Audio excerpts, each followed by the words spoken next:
मेरे प्रिय विद्यार्थियों साथियों के की हिंदी की क्लास में आपका मैं खालूलाल कुलमी बहुत बहुत स्वागत करता हूं। यूजीसी नेट की तमाम परीक्षाओं के लिए, हिंदी की परीक्षा के लिए, बीए एमए की परीक्षा के लिए, स्कूल की परीक्षा के पाठ्यक्रम में बहुत सारी जो कविताएं शामिल है आपके, उनकी भी मैंने व्याख्याएं की है और अपलोड किया है चैनल पर। आप अपने हिसाब से आकर के देख सकते हैं। लाइक सब्सक्राइब शेयर कीजिए। वीडियो हमेशा पूरा देखिए। अधूरा ज्ञान हमेशा खतरनाक होता है, इसलिए कोशिश कीजिए कि जो कुछ भी सीखना चाहते हैं, जिसमें भी आपकी रुचि है, उसमें पूरा गहन उतरिए। वहाँ से जो कुछ भी अर्जित करना है उसको सलीके से अर्जित कीजिए। हम लोग आज की क्लास में बात करेंगे हिंदी खड़ी बोली का उद्भव और विकास, और हिंदी खड़ी बोली जो है ना साहित्यिक भाषा के रूप में कैसे आकार ग्रहण करती है और कैसे उसका एक आधुनिक स्वरूप हमारे सामने निर्मित होता है। हिंदी भाषा भी आधुनिकता की तरह एक आधुनिक भाषा है।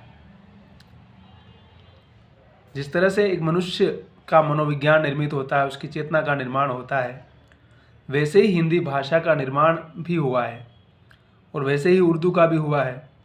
लेकिन 18वीं शताब्दी के बाद खास तौर से टू नेशन थ्योरी, जिसको आप जानते भी होंगे, हमने पहले भी बात की थी पहले वाली क्लास में, कि द्विराष्ट्र का जो सिद्धांत है कि हिंदू और मुसलमान जो दोनों अलग अलग जातियां हैं, दोनों की अलग अलग परंपराएं हैं, विरासत अलग है, इसलिए दोनों साथ नहीं रह सकती है।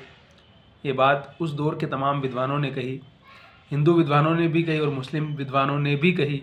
और बाद में आप देखते हैं कि 1947 में कैसे मुल्क दो टुकड़ों में बढ़ जाता है। हम सौभाग्यशाली थे कि हमारा देश एक डेमोक्रेटिक कंट्री बना, लेकिन पाकिस्तान एक इस्लामिक स्टेट बना। उसके क्या दुष्परिणाम हुए या नहीं हुए वो आप अच्छी तरह से देख सकते हैं।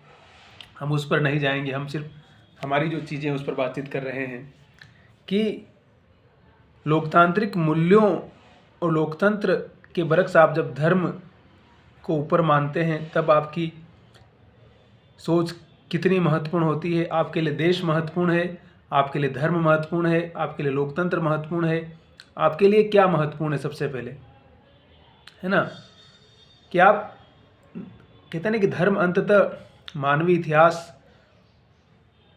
का एक लंबा इतिहास उसका रहा है।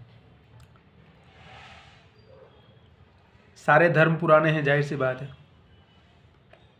और धर्म का अपना एक शास्त्र है जो कि जिस युग में भी धर्म ने जन्म लिया, चाहे हिंदू धर्म की बात करें, चाहे हम इस्लाम की बात करें, ईसाईयत की बात करें, क्रिश्चियन सिख धर्म की बात करें, जैन धर्म की बात करें, बौद्ध धर्म की बात करें, तो उस चेतना के जो तमाम आयाम हैं उनको हम इतिहास के आलोक में भी समझ सकते हैं। मनुष्य की चेतना के विकास के साथ जोड़कर भी हम उसको समझ सकते हैं। और विज्ञान ने जब धर्म की तमाम आस्थाओं और तमाम मान्यताओं को खारिज करते हुए सच्चाई को हमारे सामने रखा, तो वहाँ से भी अगर हम देखेंगे तो हमारी, कहते हैं ना कि हमारी तीसरी आँख खुल जाएगी। जो शिव जी कहते हैं ना कि मेरी तीसरी आँख खुल गई, तो उस तीसरी सिक्स सेंस का खुलना, उस तीसरी आँख का खुलना भी बहुत ज़रूरी है। हम जब तक आँख बंद करके हर बात पर भरोसा करते रहेंगे, विश्वास करते रहेंगे, तब तक हमारी जो लॉजिकल जो चेतना है कि मैं अपने दिमाग से सोचना चाहता हूँ, मैं अपनी दृष्टि से कुछ बोलना चाहता हूँ,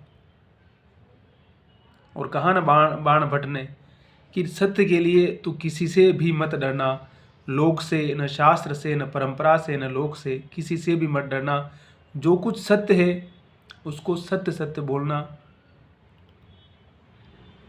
अभी हाल ही में फुले साहब पर जो फिल्म आई है महात्मा फुले पर, उसको लेकर विवाद हो रहा है और उसको सेंसर बोर्ड भी बैन कर रहा है, और तमाम तरह की जो डिस्कोर्स चल रहे हैं, विमर्श चल रहे हैं, आप उससे अच्छी तरह से विज्ञ हैं। करणी सेना का विरोध जो चल रहा है उससे भी आप जानते ही होंगे, है ना, और पार्लियामेंट में जो कुछ चलता रहता है, संवाद वाद विवाद, उससे भी आप बखूबी मुझे लगता है कि परिचित होंगे।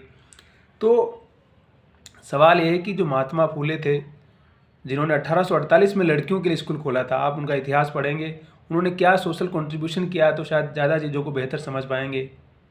और उन पर फिल्म बनती है तो किस प्रकार से समाज का एक वर्ग कहता है कि हमारी आलोचना हो रही है, इस तरह की फिल्में नहीं बननी चाहिए। जिनकी मूर्ति स्वयं हमारे प्रधानमंत्री मोदी जी ने अनावरण किया, देश में तमाम जगह उनकी मूर्तियां हैं। उनकी वो किताब है, आपने पढ़ी होगी, गुलामगिरी। अगर नहीं पढ़ी है तो ज़रूर पढ़िए। देखिए, किसी भी विद्वान को, किसी भी रिफॉर्मर को, किसी भी चिंतक को पढ़ा जाना चाहिए। पहले हम पढ़ेंगे नहीं, उसको समझेंगे नहीं, तब तक हमें उसके बारे में पता नहीं होगा कि वास्तव में उसने क्या किया। वो नेगेटिव था समाज के लिए या पॉजिटिव था। उसको पढ़ने के बाद ही तो हमारी राय बन पाएगी ना।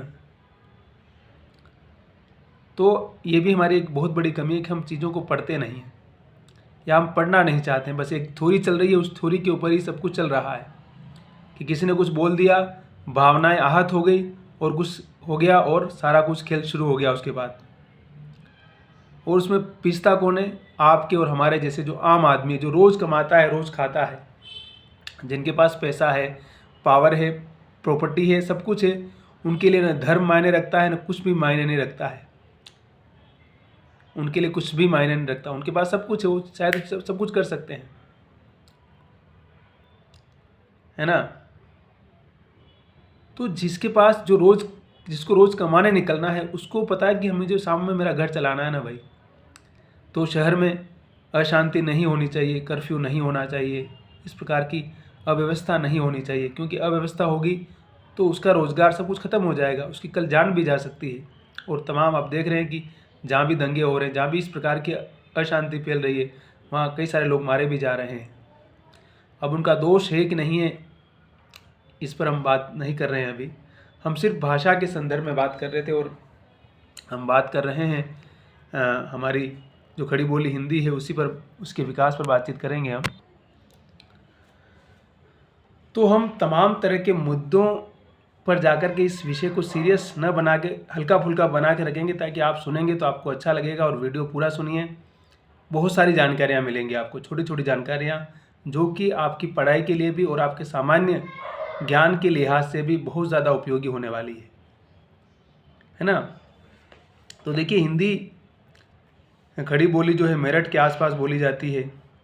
और सर्वप्रथम इसका जो उल्लेख है वो चंद छंद वर्णन की जो महिमा, जो कि अकबर के दरबार में गंग कवि थे, उनकी पुस्तक में इसका वर्णन पहली बार मिलता है, जो कि 1570 में लिखी गई थी।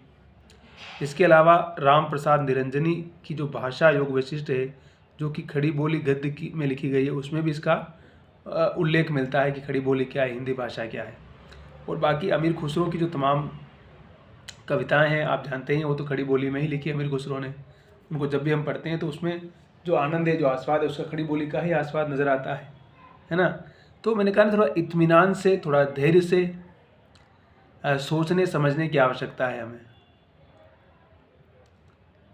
और हम थोड़ा धैर्य के साथ, पेशेंस के साथ चीज़ों को पढ़ेंगे, समझेंगे, तो मुझे लगता है कि उत्तर ज़रूर मिलेगा हमारे लिए। या इंसान के लिए कुछ भी नामुमकिन नहीं है। इंसान तो जीवन की तमाम बाधाओं को पार करता हुआ यहाँ तक पहुँच गया है। अब तमाम अन्य प्लेनेट पे जा रहा है, दूसरे ग्रह पर जीवन खोजने की बात हो रही है। तो उस जिजीविषा के आयामों को समझने की भी आवश्यकता है। और देखिए, हिंदी खड़ी बोली गद्य के विकास में जिन लेखकों का योगदान है, उसमें मुंशी सदा सुखलाल का सुख सागर, इंशा अल्लाह खां रानी केतकी की कहानी, लल्लू लाल का प्रेम सागर, सदल मिश्र नासिकेतोपाख्यान, ठीक है। और हमने कहा ना कि 1800 में ही फोर्ट विलियम कॉलेज की स्थापना होती, जो बाद में विश्वविद्यालय बन जाता है कलकत्ता में। आपको पता है कि उस समय अंग्रेज हुकूमत थी हिंदुस्तान में और उनकी राजधानी कलकत्ता ही हुआ करती थी। और आप कलकत्ता में जो ईसाईयत का इतना अधिक प्रभाव देखते हैं, खासतौर से पूर्वी भारत में, उसका कारण भी यही है ना। लेकिन मैंने कहा ना, जब कोई नई कौम आती है और वो भी शासक बनकर आती है, तो उसका इफेक्ट उस समाज के बहुत ही अंतर तक जाता है, ठीक है। और जिसमें हिंदी और उर्दू के अध्यापक के रूप में जॉन गिलक्रास्ट जो अंग्रेज विद्वान था उसकी नियुक्ति होती है, और उसके साथ में ये लोग लल्लू लाल और सदल मिश्र दोनों ही फोर्ट विलियम कॉलेज में थे। ठीक। और रानी केतकी की कहानी जो हिंदी हम गद्य की बात करते हैं, उस हिंदी गद्य में लिखी हुई महत्वपूर्ण रचना है, इस लिहाज से भी उसका बहुत महत्वपूर्ण स्थान है और मौलिक रचना मानी जाती है गद्य। देखिए गद्य, आधुनिक काल को हम गद्य काल भी कहते हैं, आपको मालूम है ना, क्योंकि गद्य का आविर्भाव आधुनिक काल में ही होता है। कविता तो मानवीय इतिहास में सदियों से चल रही है, और पश्चिम में तो शेक्सपियर ने 15वीं शताब्दी में ही नाटक लिखे थे, तो वहाँ तो गद्य समझे कि पहले ही आ गया है ना। लेकिन हमारे यहाँ पर गद्य का आविर्भाव और कह सकते हैं उसका जन्म, उसमें प्रचुर मात्रा में साहित्य लिखा जाना, उस भाषा के रूप में उसका स्थान स्थापित होना, ये सब आधुनिक काल में ही घटित होता है। और गद्य में ही आधुनिक चेतना, वैज्ञानिक चेतना भी कह सकते हैं, राष्ट्रीय चेतना भी कह सकते, तमाम चीज़ें इन सब का एक अंतर संबंध एक साथ ही चला जाता है। और छायावाद को कहा है कि राष्ट्रीय चेतना की कविता के रूप में, फिर कविता भी किस प्रकार से राष्ट्रीय चेतना को अंगीकार करती है। और हमने पहले भी पढ़ा था कि ब्रज भाषा को छोड़ करके खड़ी बोली को अपनाने वाले कवि कहीं न कहीं मध्यकालीन चेतना से भी अपने आप को बाहर निकाल करके आधुनिक राष्ट्र राज्य की चेतना, आधुनिक भारतीय चेतना, आधुनिक स्वतंत्रता की चेतना, वैज्ञानिक चेतना, उन सारे मूल्यों को भी काव्य के माध्यम से अंगीकार कर रहे थे और समाज को भी उन मूल्यों की तरफ ले जाने का या जोड़ने का एक बहुत ही जो महत्वपूर्ण उपक्रम था, एक बहुत बड़ा टास्क था, एक बहुत बड़ा जो प्रयोग था, है ना, उसको भी तो कर रहे थे, क्योंकि आपको आज़ादी का मूवमेंट भी तो चलाना था। आज़ादी कब मिलेगी किसी को भी नहीं पता था, लेकिन ये सबको पता था कि एक दिन मिलेगी और हम इसको लेके रहेंगे। जैसे होता है ना कि हम जीवन में कुछ संघर्ष कर रहे हैं, हमें नहीं पता है कि हमें सफलता कब मिलेगी, हमें सफल होने से पहले न जाने कितनी असफलताओं से गुजरना पड़ेगा, और असफलताओं से जो गुजर सकता है उसके लिए सफलता एक न एक दिन उसको मिलनी ही होती है। तो जीवन भी ऐसा ही है, हम कई बार थोड़ी सी असफलता, थोड़ी सी बाधा से घबरा जाते हैं, है ना। लेकिन जिस प्रकार से आज़ादी का जो मूवमेंट चल रहा था, अगर उससे हम कुछ सीखें तो बहुत कुछ सीख सकते हैं कि किस तरह से उस दौर के तमाम जो लोग थे जिन्होंने न जाने कितनी पीड़ाएं, न जाने कितनी सजाएं भुगती, लेकिन उन्हें तब भी ये पता नहीं था कि ये मुल्क कब आज़ाद होगा और हमें आज़ादी कब मिलेगी। लेकिन उन्हें पता था कि एक दिन हम आज़ाद होंगे और अंग्रेज़ों को, इस कॉलोनियल सिस्टम को हमेशा हमेशा के लिए हम ख़त्म करके रहेंगे, और हमारा मुल्क है, इसके कर्ता धर्ता, इसके सब कुछ नियामक हम बनेंगे, इसके शासक, इसके विद्वान, इसके कार्यकर्ता, इसकी जनता, सब कुछ हम बनेंगे। और हम लोग बहुत सौभाग्यशाली हैं। मैंने बार बार बताया आपको इस पहले भी क्लास में कि हम उस आज़ादी का एंजॉय फ्री में कर रहे हैं। शायद हमें आज़ादी ऐसे ही मिल गई, इसलिए हो सकता है कि हमें उसकी कीमत पता नहीं है। जो माँ बाप से हमें जो कुछ मिलता है ना विरासत में, उसकी हम कीमत नहीं पहचानते हैं। लेकिन जब हम खुद कमाने लगते हैं, जब खुद हमारी जिम्मेदारी हमारे ऊपर आती है ना, तब हमें लगता है कि जीवन कितना कठिनाइयों से भरा पड़ा है। तो इस टेकन टू बी ग्रांटेड, हम चीज़ों को कहते हैं ना कि ऐसे फ्री में ले लेते हैं, कुछ उसको महत्व नहीं देते हैं। तो उस तथ्य को भी हम इन सारे चीज़ों के साथ जब जोड़ेंगे तो उसमें भी एक तारतम्य बनता हुआ नजर आएगा आपको। 1 2 3 4 1 2 3 4 लाइक दैट। तो इस freedom movement is very very important departure to Indian society for India, so we never decline it. Just read and understand the importance of the freedom, and what is the freedom a country, a society, women's, other peoples, depressed peoples, those who always abusing, they want their own freedom। तो जो लोग सदियों से उस शोषण का शिकार होते आए हैं, अगर वो आज़ाद होते हैं तो उनकी आज़ादी के जो मायने हैं, अर्थ क्या है, वो किस प्रकार से भाषा के साथ और आज़ादी के साथ अभिव्यक्त होते हैं, उसको आप समझ सकते हैं। और देखिए कि जो ईसाई धर्म, अंग्रेज ईसाई थे, आपको बताइए, उन्होंने भी अपने धर्म का प्रचार प्रसार करने के लिए हिंदी गद्य में योगदान दिया, और तमाम जो उन्हें चीज़ें थी उन्होंने अपनी हिंदी भाषा में उपलब्ध करवाई। अपनी बाइबल का अनुवाद किया, उसकी जो तमाम बातें थी उनका हिंदी में अनुवाद किया और प्रचार प्रसार किया। वो तो उन्होंने भारत की तमाम भाषाओं में किया, क्योंकि हिंदुस्तान में उनको रहना भी था। ठीक है। फिर हिंदी गद्य के विकास में राजा शिव प्रसाद सितारे हिंद और राजा लक्ष्मण सिंह दोनों ही राजा थे, बड़े घराने के लोग थे, विद्वान लोग भी थे। तो इन्होंने अपने पावर और अपनी जो महत्ता है उसका इस्तेमाल करके हिंदी गद्य को निर्मित करने में, क्योंकि देखिए राजा भी थे और विद्वान भी थे। आर्थिक समृद्धि, पावर, पोजीशन, ए क्लास लाइफ, राजा होना कोई मामूली बात तो है नहीं है। और फिर आपकी रुचि है साहित्य में, चीज़ों को पढ़ने लिखने में, तो ये मतलब और भी अच्छी बात है ना। तो उस समय जब आप साहित्य के लिए, आप उन चीज़ों के लिए कंट्रीब्यूशन कर रहे होते हैं, तो एक अलग ही तरह का कंट्रीब्यूशन होता है और वो ज़्यादा समाज को अपील करता है। फिर सितारे हिंद की भाषा में उर्दूपन अधिक है, जबकि लक्ष्मण सिंह की भाषा में संस्कृत शब्दों की बहुलता है। देखिए सितारे हिंद के प्रयत्नों से कंपनी सरकार ने उसमें संस्कृत कॉलेजों में हिंदी भाषा को स्थान देना स्वीकार किया। और राजा शिव प्रसाद सितारे हिंद की लिखी पुस्तकें राजा भोज का सपना, मानव धर्मसार, आलसियों का कीड़ा, ठीक है। फिर पंजाब के श्रद्धा राम फुलेरी ने संस्कृत का विद्वान होते हुए भी उन्होंने हिंदी में लिखना शुरू किया। देखिए तो संस्कृत के विद्वान तो उस दौर में, शास्त्र की भाषा तो संस्कृत ही थी, तो तमाम लोग संस्कृत ही पढ़ते थे।